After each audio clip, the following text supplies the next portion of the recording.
Thanks for the kind introduction and the invitation. Can you see my slides? Is it looking good? Perfect. Thank you so much. Yeah, my talk today is entitled Tackling Data Gaps Through Digital Humanities Practice. And this is a topic very dear to my heart. Yeah, as Thorsten already mentioned in the work of the so-called Empowerment Working Group of the Association Digital Humanities im deutschsprachigen Raum. But I've also prepared a few papers on the topic that are hopefully all going to come out soon. So if anybody is desperate of what to say in the diversity statement in the next grant proposal, I hope I got you covered. And maybe some material for reflection as well. So I want to start this talk by harkening back to the topic or the discourse of the dark side of digital humanities. This discourse happened circa 10 years ago, and at the time, it was only one dark side, and that was understood to be neoliberalism and the entanglement with corporate interests that were kind of seen as potentially taking over the humanities. I mean, I was not in the field yet when this discourse happened, but I think it's important to remember that this was, I think, a very different time for digital humanities. The field was still much smaller, and yet it was seen by many humanities scholars as maybe like an enemy takeover or a hostile takeover. Nowadays, this is completely different. I'd say the digital humanities have become an accepted part of humanities scholarship. I guess some people refuse it more than others, but it's definitely here to stay. And in a panel earlier this year under the organization of Christopher Nunn in Heidelberg, the heads of three DHD working groups of Greening DH, Me for Empowerment, and of Multilingual DH have discussed what are the current dark sides of DH. And in accordance with the working groups that we were from, we defined them through the topics that our working groups engage with, which is environmental impacts of digital humanities. This is a topic that more and more people are becoming aware of, but by no means it is something that's, in my opinion, actively getting tackled. So it is in the DH imagination, I would say. People are mentioning it in papers because I think before most people didn't even give this a second thought, but it's definitely not something that people are consistently doing. There's going to be a working paper coming out about measuring the impacts of the environmental impacts of using LLMs that we have prepared at MPE-WG. It's going to be published on Zenodo in the AG Greening space in a few days. So just so you know, you can look that up if you're interested. Anyway, there's also going to be about this discourse. Anyway, I digress. Another topic is the multilinguality covered by the AG Multilingual DH. And so this aspect is not just about languages, it's also more about representation. It might be relevant for you to also understand that we have a new member in the DHD Board of Directors, who is a co-opted member, Jonas Müller-Lackmann, who is responsible for what we called representation and outreach, meaning, for example, we think that certain topics, like especially the smaller, these topics are less represented within DHD. And we wonder why that is. Is it because people simply don't identify with digital humanities? Are they not doing digital humanities at all? Even though we doubt that is the case. Maybe that they applied to the Digital Humanities Conference once and they didn't receive a favorable review and then they never came back. We want to investigate this issue and get some numbers about this particular potential gap in digital humanities. This is something we're going to talk about at our Dark Sides of DH panel at DHD 2026 in Vienna. So if you're interested, the members of these working groups are going to show up again as a team because it works so well in Heidelberg. And we brought in Jonas as well. It's going to be an interesting discourse. But this is not mainly what I'm going to talk about today, although this is basically the same issue. It's just my snippet from this dark sides of the age. We said environmentalism is one, languages and representation, but also the data itself, the data gaps. And this is what I'm going to talk about today. And also maybe how to make the age more diverse, inclusive, or we could even say rigorous, because if our data has gaps and we draw conclusions from them, then how rigorous are our results really? So these are the current dark sides of digital humanities, but I'll also mention one more, and this is what I'd call the ethical gap in digital humanities. For example, Barry in 2022 in the Bloomsbury The Age Handbook has stated that the age basically lacks ethics, and it's quite hard to find publications explicitly on this, which is not to say that there aren't any. There is a lot of literature once you know where to look, but I do feel like we kind of lack a consistent, unified ethics discourse. I mean, I suppose it's never going to be possible that everybody agrees on this topic. And I think to a big degree, we care about ethics, but I think a lot of people are also scared about it. I've talked to many people who say they're much more comfortable talking about bias in data as long as that's very technical. But once we use the term ethics, people start to panic when they're not philosophers. And since philosophers aren't that well represented, maybe a reason why we have a bit of a lacking ethics discourse. But then again, there's also a big ethics discourse in feminism that is very close to what we're talking about. That's why I'm mentioning the ethics part here, because I think data gaps is part of ethics, basically.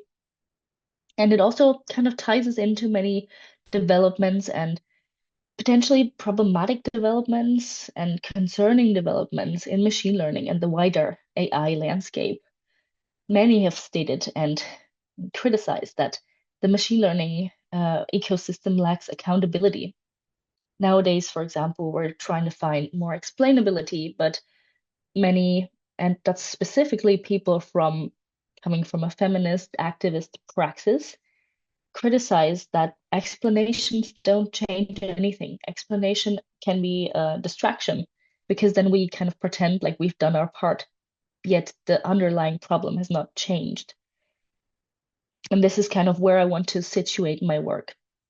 If you think about ethics in digital humanities, um, at least in my opinion, an important thing to take into account is that for AI ethics, there's three parts, I would say. There's the computer science inspired part, the philosophy inspired part, and the, I'd say, feminism or activism inspired part. And these have completely different epistemological commitments and interests that they serve. For example, the computer science ethics part is very much about explainability, technical fixes, making sure the systems work. But never ever has anybody thought about what if we actually remove the problematic stuff from the data sets? Maybe this is a little provocative, but this is kind of the gist to distinguish them well.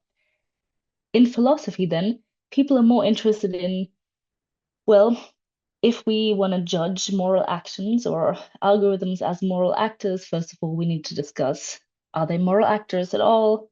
And then we need explanations because in order to judge a moral action, it's really important that we have the explanation why a decision was made. And I think that's why explainability is so popular, because philosophy requires it, or many kinds of philosophy. And it's important to know there are, of course, many different types of philosophy that could be relevant here. Yeah, and then there's that third branch that I identify with, which is the feminist and activist praxis. And this approach, for example, often advocates for what we call an ethics of care, and mm, in my opinion, is very close to many disciplines that are very close to digital humanities. For example, critical archival studies.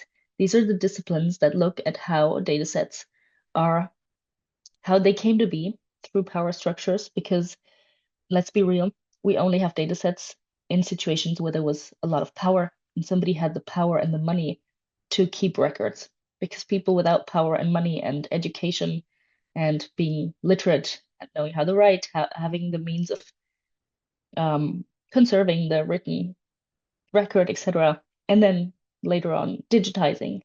This can only be done with a considerable amount of power and privilege, basically.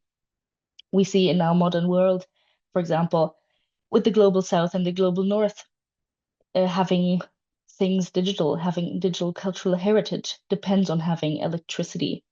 This seems such a basic commodity, yet it's not that self-evident to people in the global south as it is for us.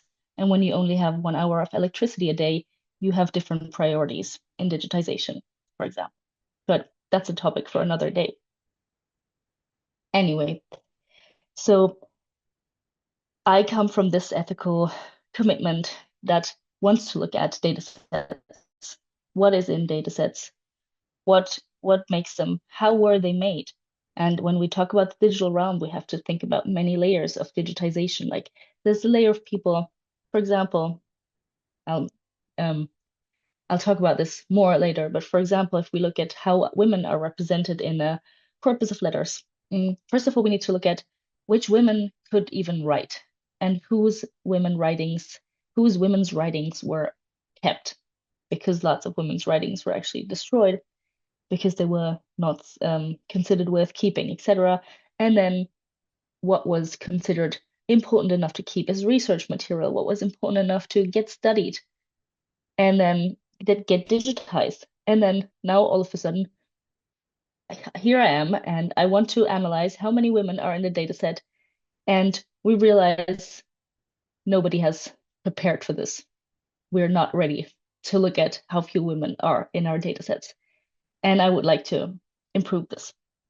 And so in computer science, we have seen successful attempts at improving the state of things through practices such as algorithm auditing or dataset probing to address these concerns that has resulted in some dataset revisions that were quite substantial. For example, Kate Crawford is an important AI ethics advocate, and they have created this playful app called ImageNet Roulette. I don't know if you remember it.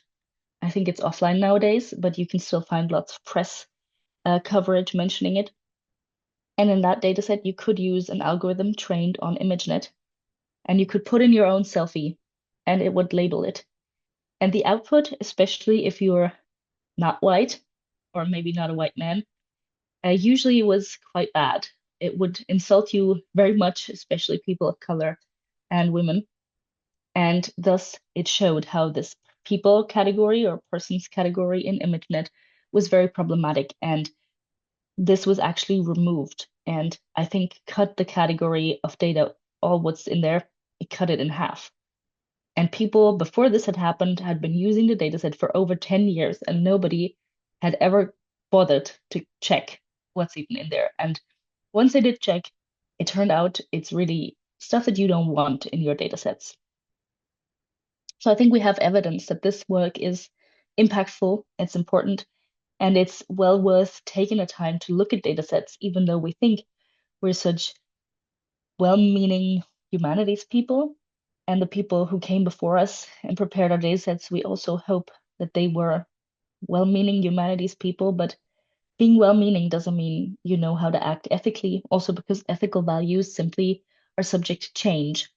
It often seems to us like, well, you just need to have ethics. But what does that really mean? Once you look at it, it turns out that ethics is based on values, and values are culturally dependent. And the values that we have nowadays, as you may be able to tell, for instance, feminism has risen massively over the past 50 years. And that means we have very different values about, for example, what's okay in how to talk about women, how to describe women, how to think about women. And this, of course, the fact that this was not always the way it is today is baked into the data sets. And we need methods to probe the data sets to find out what's actually in there. Because working with big data, that's always the dream. Everybody wants to work with big data. But now we realize it's not the romantic thing we always thought it would be. We have data that we don't even know what's in there. Even if it's our own data set, we often build on data from other people. And so it's high time that we had methods to tackle this. So I haven't even yet mentioned colonial bias, just some examples of structural bias. But I think we all agree that this needs mitigation strategies. In the very least, we need ways to know what we're talking about. If we think we don't have this bias in our data sets, at least we need a way to quantify it. We need data. Contextualizing gaps in our data would also improve AI explainability. So understanding what's in data sets and what they really represent is, in my opinion, a frontier in AI development if AI development wants to do any good for the world. I'm not sure that AI development actually wants that or the people developing AI. So maybe it will not happen. But if we have good hopes for humanity, then I think we can agree that auditing data sets and knowing what's in data sets is going to be key in the future. And having more transparency, even if that's not everything I've mentioned with explainability, transparency isn't everything. Transparency alone doesn't solve anything. Transparency as also as a value has shown to be tethered to ideals of control and surveillance in colonialism. So none of these ideals are absolute values, but we can say in many ways transparency will help diversity, equity, but also the rigor of our research by at least being able to state which perspectives are missing, or if we feel that we need to fill some gaps or we can, then we can do that. And there are many developments and fields that can help us do that, and bodies of work such as data feminism, critical digital humanities, critical data studies, critical code studies, etc. And they provide frameworks for interrogating data. I'm going to present those to you. But I want to first take a step back and look at why we need new ways of looking at or documenting data. Because don't we already have these principles, the fair and care principles that everybody uses? Aren't we good already? I think we aren't good. It's true, these principles are widely recognized and known in the digital humanities. I'd say they're so well established that you really have to use them in most cases, which is good. As a reminder, the FAIR principles are findable, accessible, interoperable, and reusable. However, with the last step, the reusable, I'm not so sure. Because when we think about reusable, usually we mean, okay, all the info is there. It should be technically possible to kind of reuse the data, but only because it's technically possible. If I don't understand the data set, is it really reusable in a scholarly context? I would say it's not.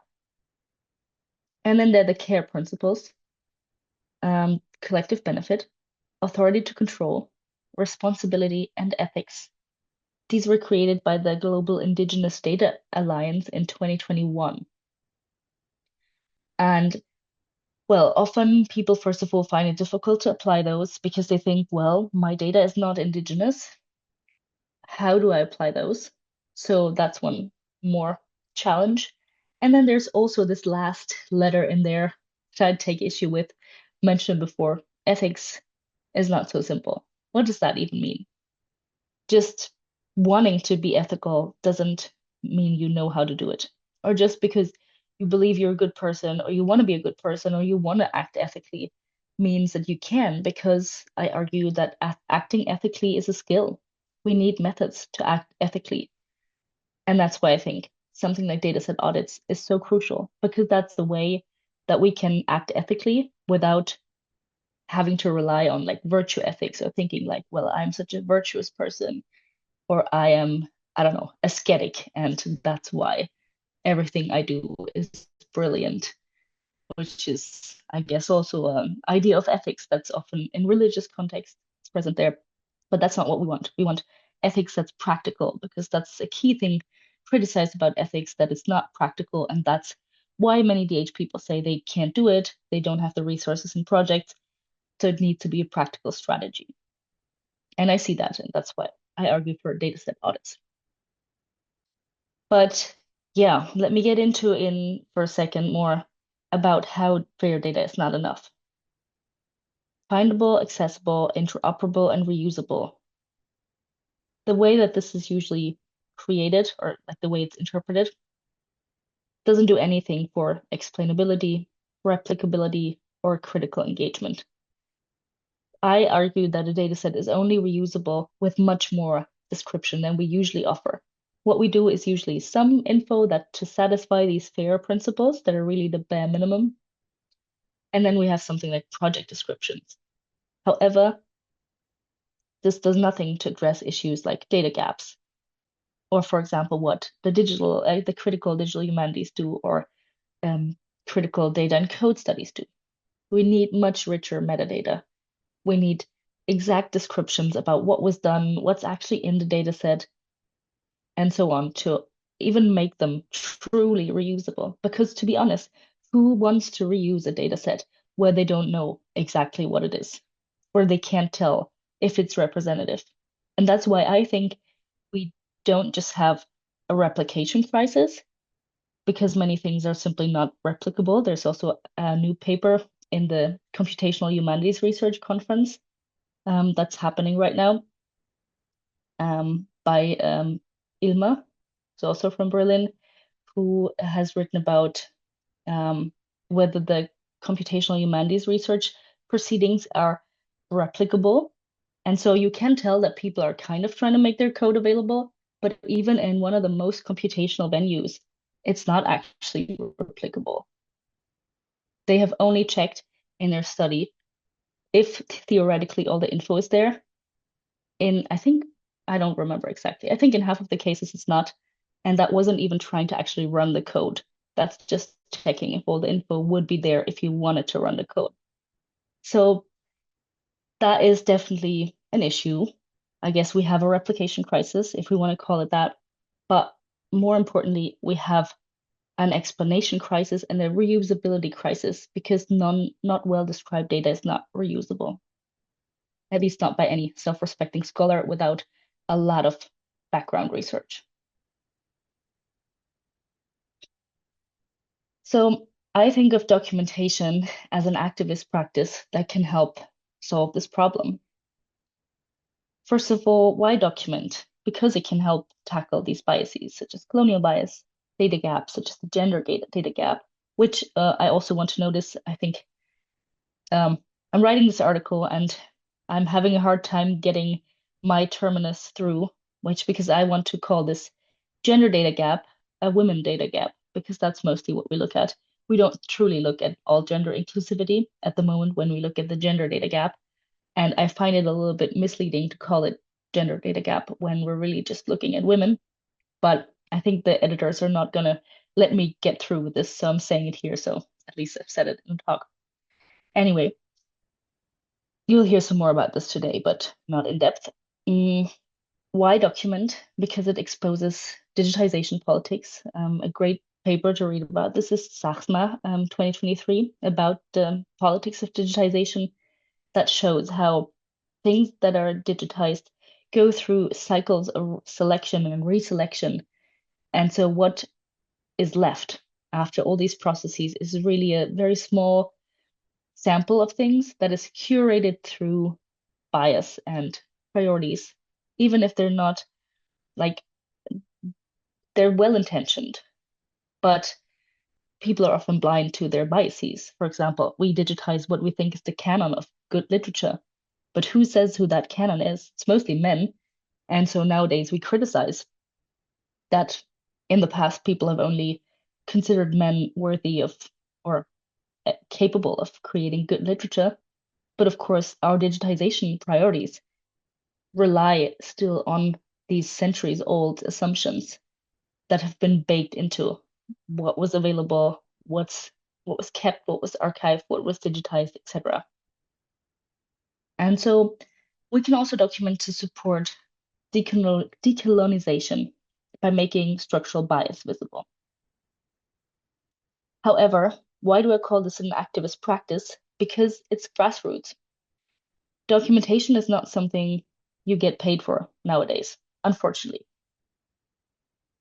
We need to acknowledge documentation as research. It's an important research contribution, yet so far we just don't get credit for it. So how is anybody incentivized to do this work? It's very labor intensive work. And we need to provide funding, platforms, and incentive for this probing and documentation. We need to value it. We need to give this a place at conferences and talks, etc. Because otherwise, there's so many data sets that still need documenting. Nobody's going to do it. And I don't fault them for it because we all need to make our livings. But if we want to make the field better, we need to adopt this practice, and funding agencies need to make us do it, basically. So, what's available? For example, there are many different tools that you can use, such as data sheets for data sets. This is maybe the most famous one. It's a really long document. It has over 50 questions, if I remember correctly. Not all of them are going to apply, but this is going to be significant work to fill out. And often it requires you to be the person who created the data set to fully be able to fill it out. However, it's also possible to do this as a third-party audit. Maybe students should be encouraged to do something like that as a seminar paper. I think that could maybe help. We have some people who are unfortunately forced to help with the work. Maybe we're going to be a bit faster. There's also model cards for models, for example, that's part of Hugging Face. Already you can maybe check out what people do there.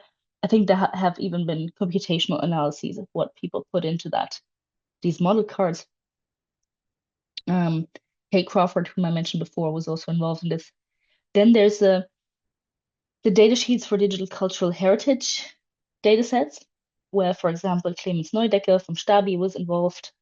This kind of was an attempt to adapt data sheets to cultural heritage data, and then yet another attempt to adapt it to cultural heritage data in the data envelopes for cultural heritage, going beyond data sets from the Amsterdam Huygens Institute. And there are also many data paper formats nowadays that kind of seem to roughly solicit the same type of information.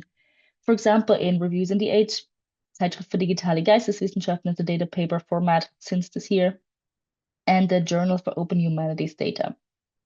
However, I find Reviews in the Age a little bit short to do this well.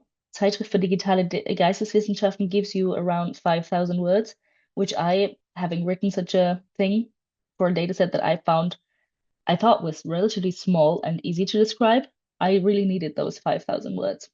And I've actually talked to people from the Huygens who were involved in the data envelopes or have tried them out.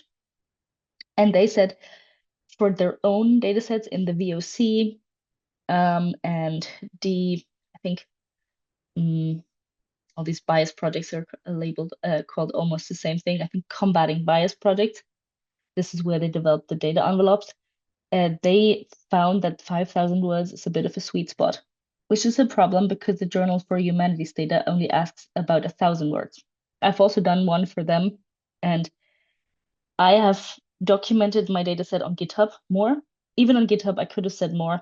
And in the 1,000 words, it was basically ridiculous. I just gave a few ideas, and that was it. I don't think 1,000 words is enough to make a data set reusable.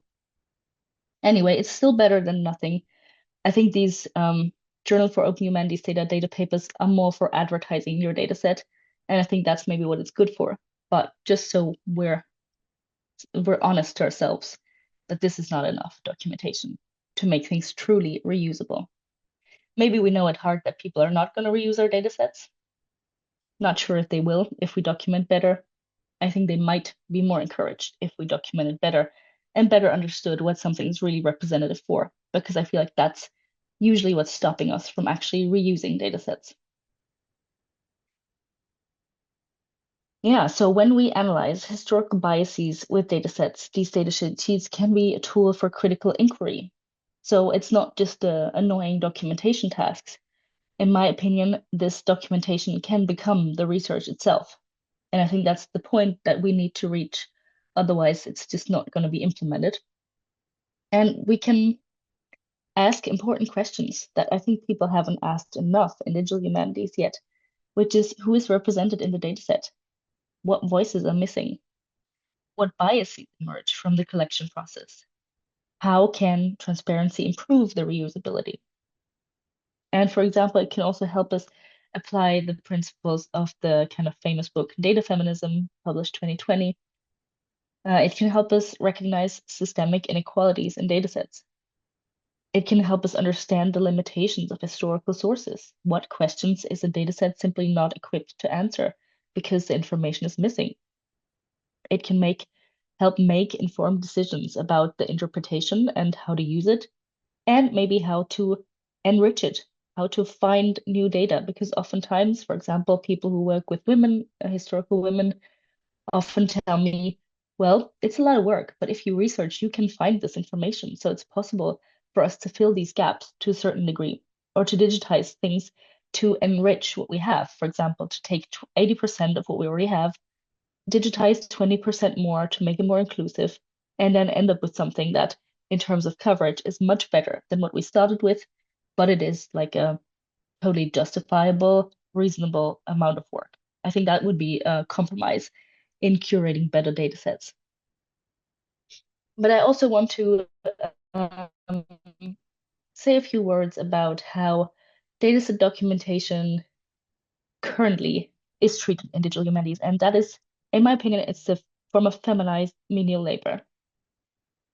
I can't go into very much detail on the topic of feminized labor. So, feminized labor means work associated with women that gets thus valued lesser. This is a complex, well-studied phenomenon. Maybe you've heard about it in the discourse that comes up every year with the equal pay day, etc., or similar events. And that it has been shown in the most recent research that once women enter a field, which is called the feminization of a field, the jobs not only get paid less, they also get less prestige and worse working conditions for everybody who works in them.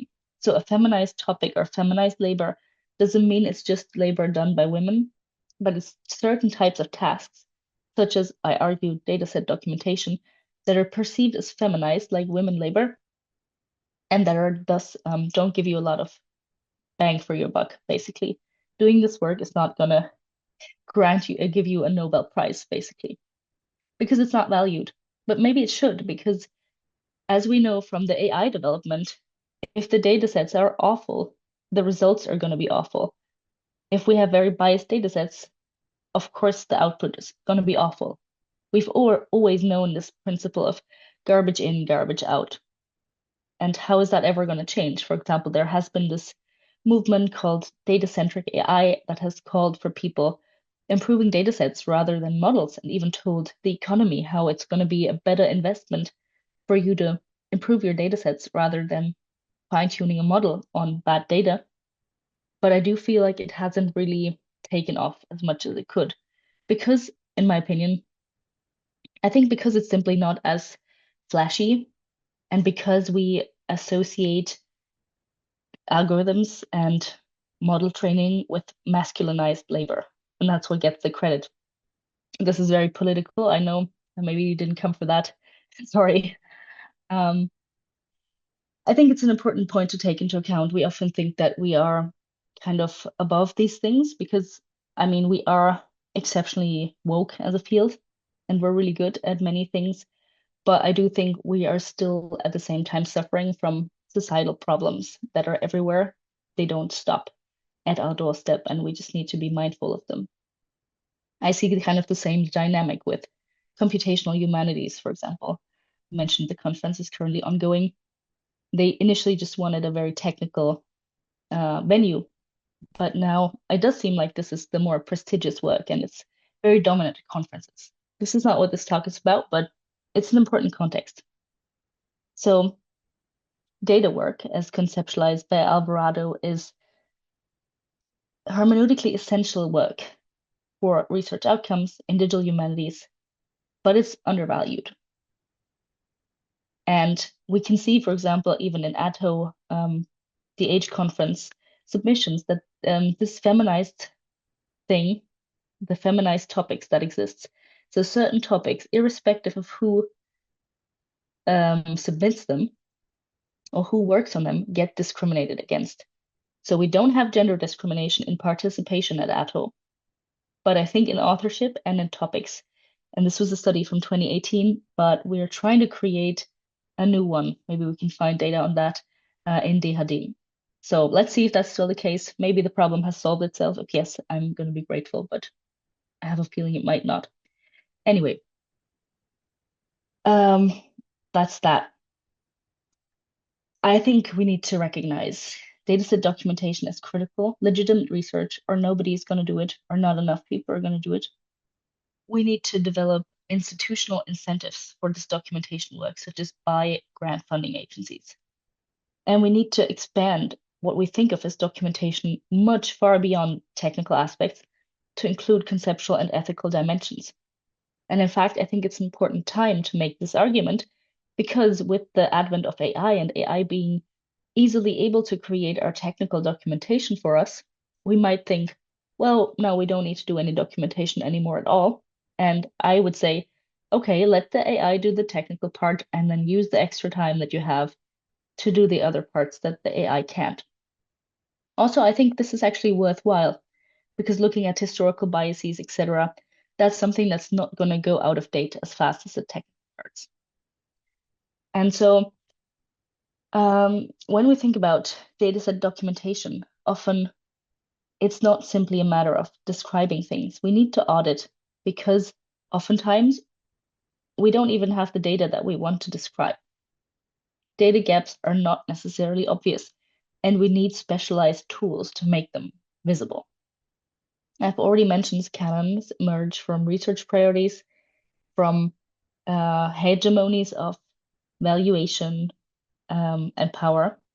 Digitization is reselection, and we need strategic essentialism to tackle data gaps, such as the gender data gap or what I've called the women data gap. Not going to go into the strategic essentialism here. It's like a feminist principle, but so when we document and we audit, what we're really tasked with is documenting missingness. And this is necessary because at this point, we can't even tell what's missing. We have often no clue whatsoever what's in our datasets. For example, often the age data even lack annotation to quantify something as seemingly simple as the gender data gap. And this is something we have investigated in the paper.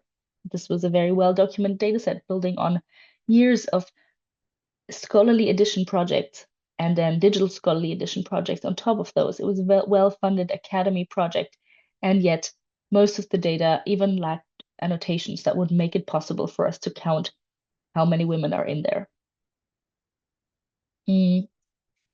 So we need to automatically process and assign gender to even do a first assessment in many cases.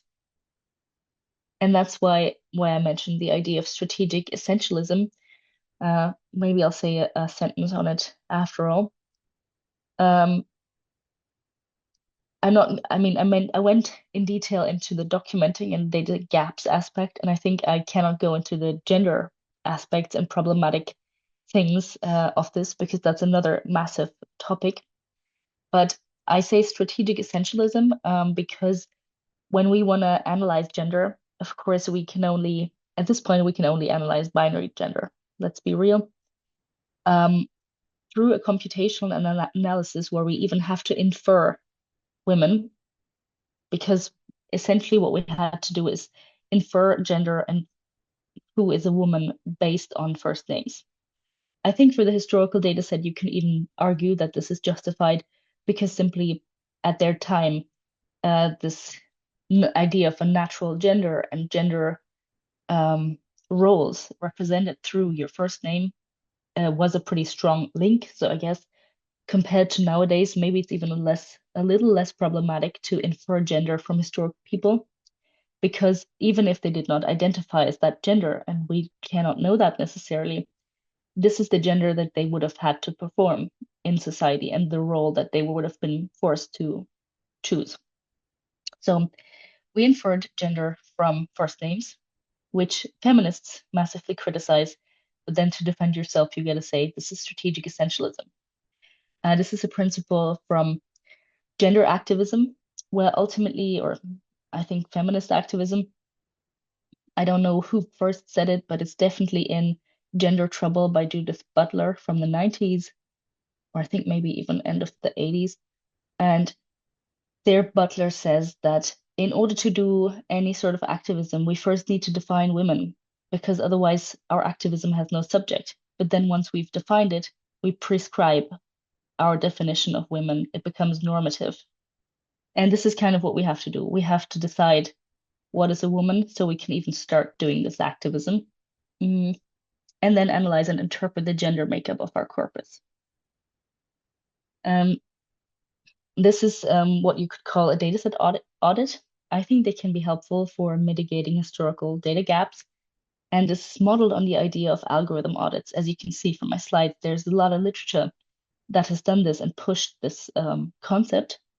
It's inspired by critical archival studies. In fact, like the dataset sheets for datasets initiative is also inspired by critical archival studies. This is another confluence point of computer science and feminism and humanities, which is why I think these ideas of the dataset audit and the dataset description are so essential for us as digital humanists, because these have been developed in the first place at the intersection of critical archival studies, which is a core humanities skill, and computer science.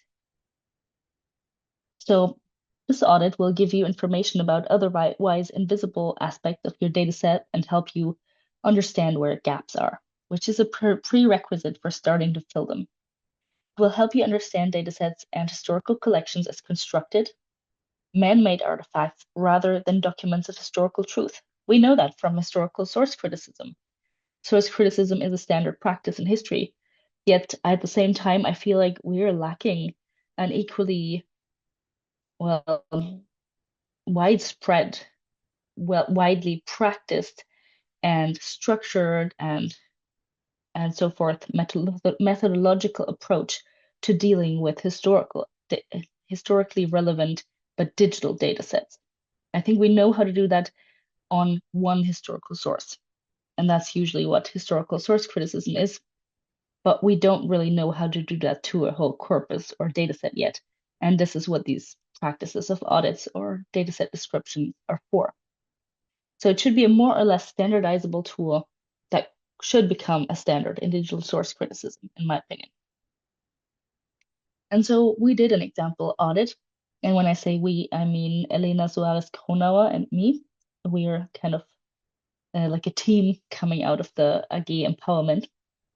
And we looked at the corpus developed within the DFG-funded project Correspondence of Early Romanticism, Edition, Annotation, and Network Analysis, in which Elena works and writes her PhD thesis in. It comprises preserved letters written and received by major figures of early Romanticism in Jena and Berlin, along with their intellectual and social contemporaries, covering a period from 1790 to 1802. And already, based on the two things that I've said in boldface, Jena and Berlin, 1790 to 1802, you can see, if you look at this from a distance, it's really, really constrained geographically and in terms of time. It's a huge data set, so for that period, it gives you, you would think it gives you a good idea, because it's a lot of data for a small period of time in a small place. But this is based on ego networks. So basically, this comes from editions of the collected works of certain people that other people thought were intelligent, like representations of German genius. I'm gonna put it that way. Basically, German intellectuals, and of course, these intellectuals, as intellectuals, are often male geniuses, and women were not really considered that way. And so, this whole process of collecting their works as collected works, as traditional editions, and then as digital editions, this whole process has not worked the same way for women in this network as it has for men. There are many, many reasons for the state of things where women are often not even annotated at all, although you would think that at least the women who have made it into the digital edition should at least be annotated, but we found that most of them were not.